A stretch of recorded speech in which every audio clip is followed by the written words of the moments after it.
यह ढूंढी घाट कानपुर, ढूंढी घाट गंगा किनारे है।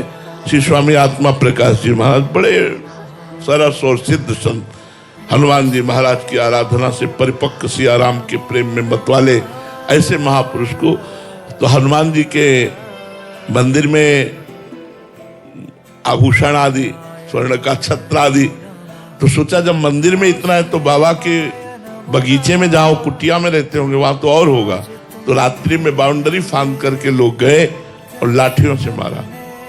और वृद्ध संत सुबह जब वो नहीं निकले रामबाग से दर्शन के लिए, हजारों लोग खड़े थे, तब रामबाग का गेट तोड़ा गया और अंदर जब गए तो महाराज जी करा रहे थे।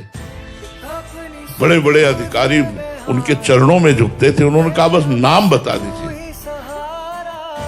उन्होंने कहा हमारा ही कोई कर्म हमको दंड दिया है, हम किसका नाम बताएं?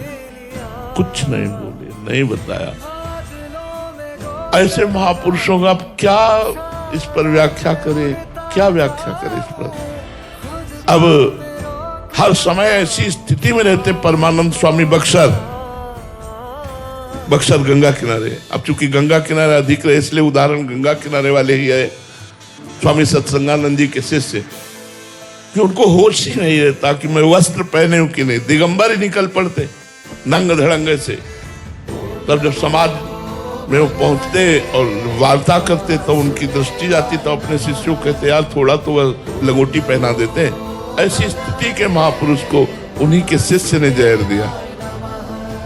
तो मुझे तो समझ में नहीं आता, मुझे तो भगवान की केवल लीला समझ में आती है। ऐसे सिद्ध महापुरुषों का क्या प्रारब्ध, जो भगवान को प्राप्त हो गए हैं, वो तीनों बंधनों से मुक्त है। संचित, क्रियमाण, प्रारब्ध, सबसे वो मुक्त महापुरुष है। बस फिर यही कहता हूं कि जब बात समझ में नहीं आती तो यही कहना पड़ता है कि शरीर की रचना का प्रारब्ध था वही भोगना पड़ा, अन्यथा महापुरुषों का क्या। कई महापुरुष तो दूसरों का प्रारब्ध ले लेते हैं और स्वयं भोगते हैं।